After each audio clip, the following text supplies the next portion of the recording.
Good afternoon and welcome to our presentation entitled Exploration of Faculty Views on How Technology Promotes Transformative Learning in Graduate Online Classrooms.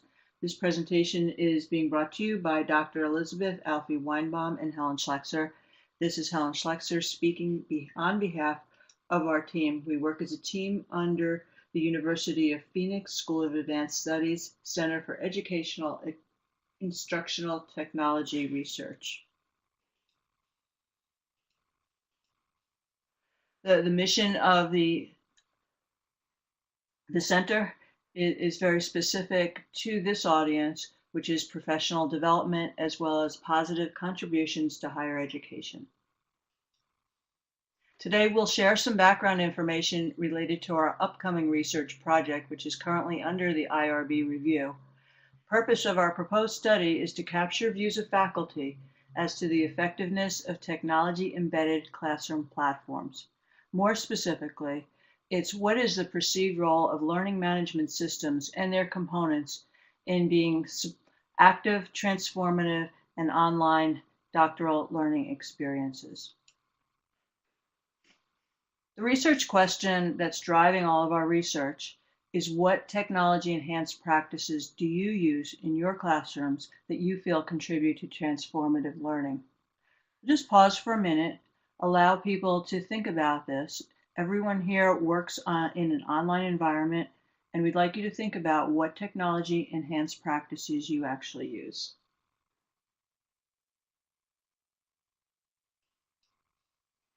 The reason we're asking this question is because we're trying to find out what drives transformative learning. The definition of transformative learning is a result of change in consciousness through the process of learning. Jack Mezirow was one of the first people to define transformative learning and define it as a change in cognitive development. And why else this question? It's because non-learning is defined by the absence of cognitive change. Ineffective transformative learning, by contrast, may perpetuate lack of engagement among students, resulting in less than perfect learning experiences.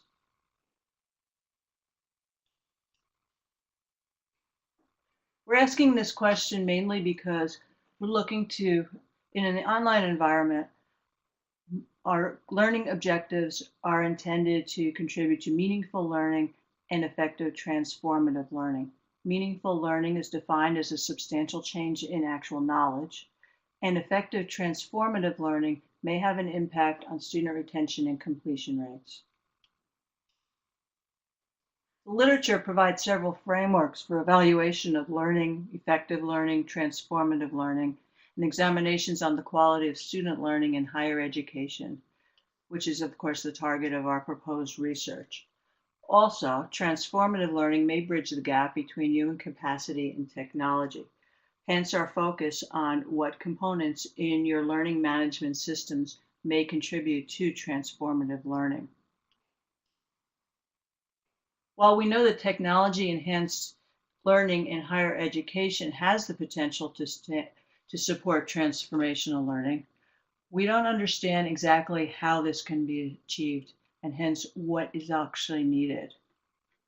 So our first polling question, which will take place at the end of this presentation, will be what technology-enhanced practices do you as a faculty member use in your classrooms that you feel contribute to transformative learning? And just as an aside, our proposed research has not yet been approved by the IRB. All poll questions are for quality assurance purposes only. The results, which are short answers, will be used strictly for internal purposes to draw conclusions that may help us develop questions for follow-up research that might later be published.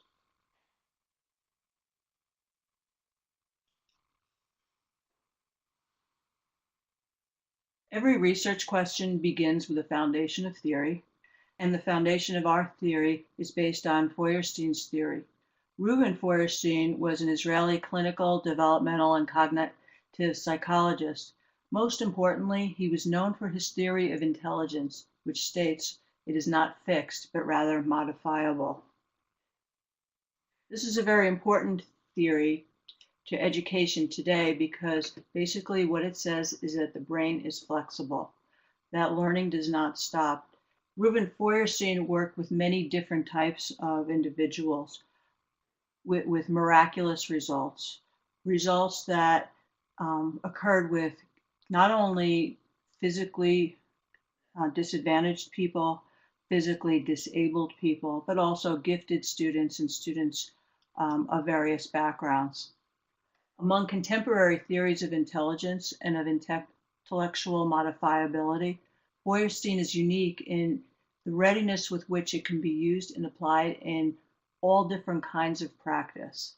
So while we know that theory is great and important, what our focus is on practice. The reason for this theoretical framework that we're using is we're trying to find out how best we can use these important theories in our day-to-day practice in the online environment. The graphic that you're looking at is actually taken from Feuerstein's theory that's used for work in the P21 framework, the Partnership for 21st Century Learning.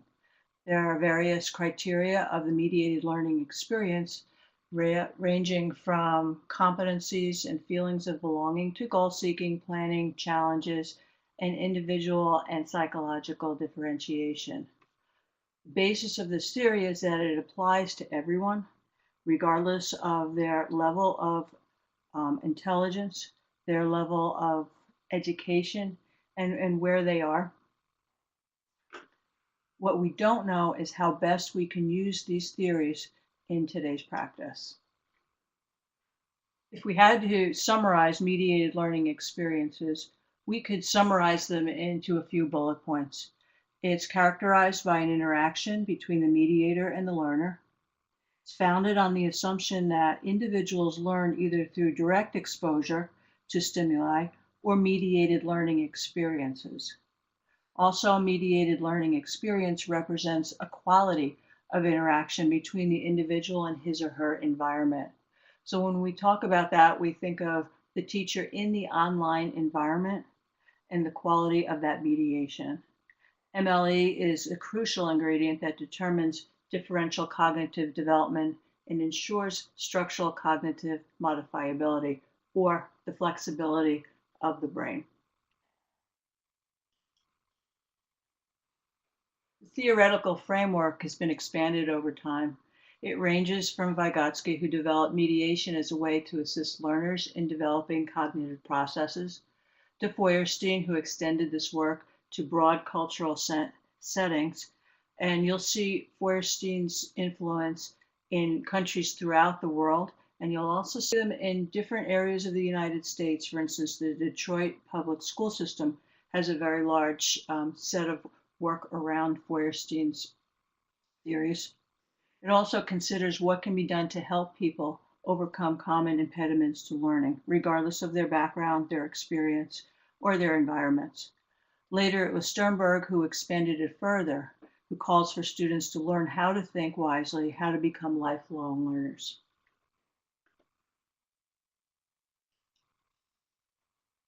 When we speak of the theoretical framework, we also bring into the equation the zone of proximal development that comes from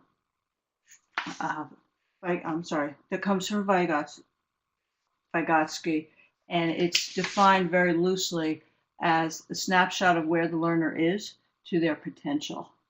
And when we look at learning, we also bring this into the same theory. Where's the learner now? What can we do to bring them to realize their full potential? At the graphic you're looking at is a composite of the zone of proximal development, Feuerstein's theories, and the later expansion by Sternberg with the Wix model of wisdom, intelligent, creativity synthesized. My favorite quote of all times, and an important one to all teachers everywhere, says, "If you are not prepared to look at your pupils' strengths, don't touch their weaknesses." Reuben Feuerstein believed in the strength of all people and to capitalize on those strengths, not just to pinpoint their weaknesses.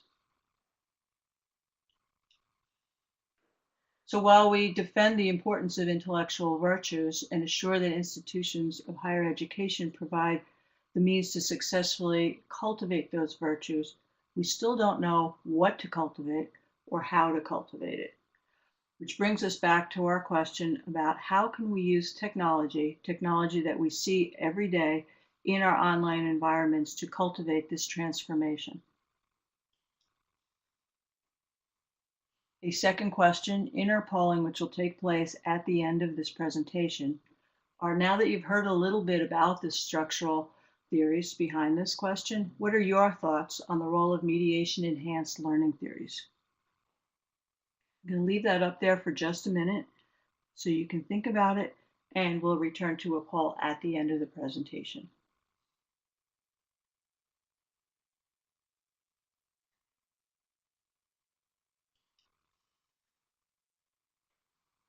When we talk about technology enhanced learning environments, the question always comes up that says, how do we know people are learning?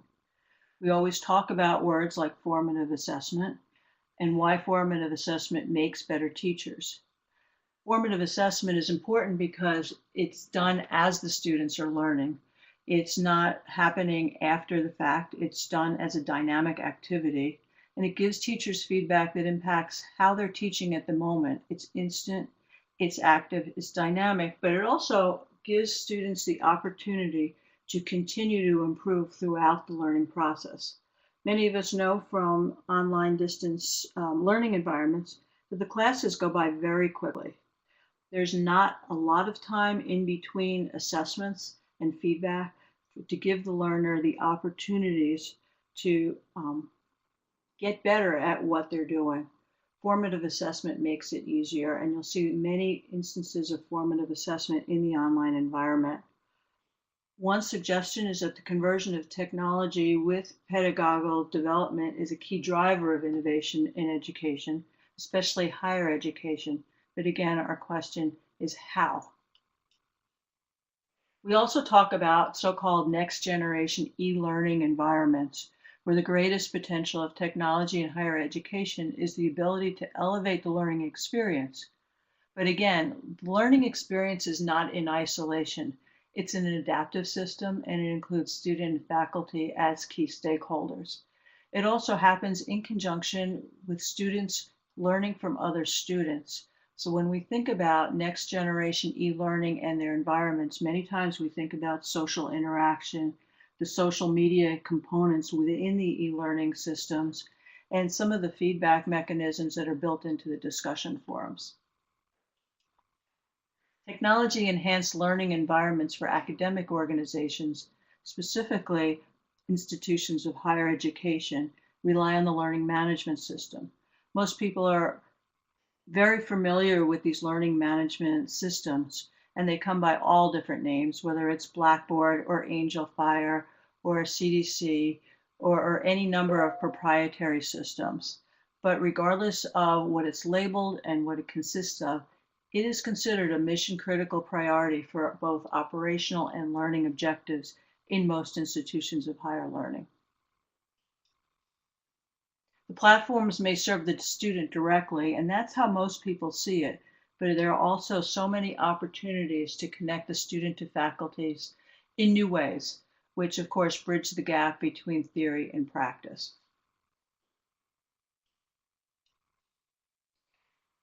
Generally speaking, learning management systems provide connectivity between the objectives and the individual lessons.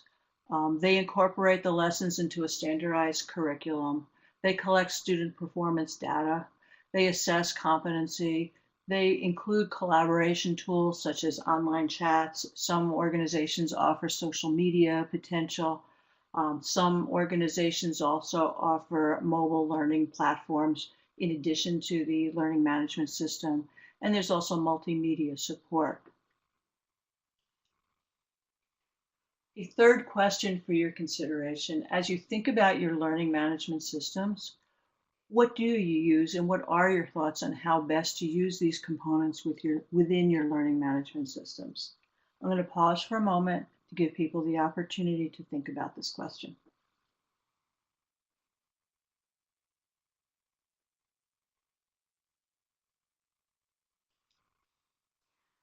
So again, back to our research exploration. In our case study, we're looking to find out how online faculty members use specific elements within their platforms that may promote meaningful, transformative learning experiences. There are so many opportunities, but we are looking to find out how best individuals use them.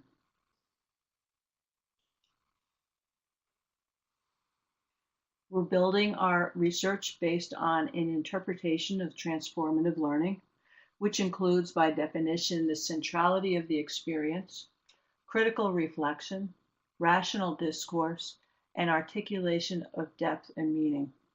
These interpretations are based on Mesiro's work, and it offers us a standard structure for looking at transformative learning. In addition, we're also looking at our research from the interpretation of Feuerstein's modifying environments framework.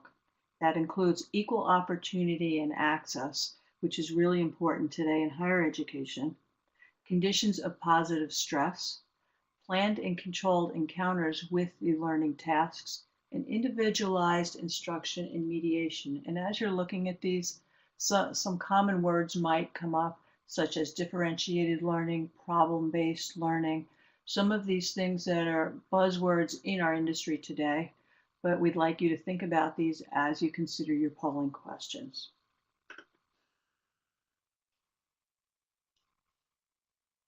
The bigger picture is what's unknown. Looking at the graphic, we still have a picture of building blocks considered technology tools in the online classroom. We're looking to find the bigger picture of what constitutes the use of technology tools to promote transformative learning within the framework of Feuerstein's work that says, look at a person's strengths, not their weaknesses. We're looking to find out how we can best use technology to capitalize on a learner's strengths. In summary, transformative learning, we know, is essential to success in online graduate learning. We do know that Feuerstein's SME framework provides a structure for the successful development of transformative learning skills, and that technology-enhanced learning environments have potential to facilitate transformative learning. We believe in increased understanding, though, of the best practices, positive approaches, and interdependencies within higher education will strengthen the quality of online experiences. But we need your help. We would like to find out how you utilize best practices, positive approaches, and these interdependencies to promote transformative learning in your classrooms. Please take a moment to complete our 3 poll questions, and we'll sum it up by responding to any of your outstanding questions.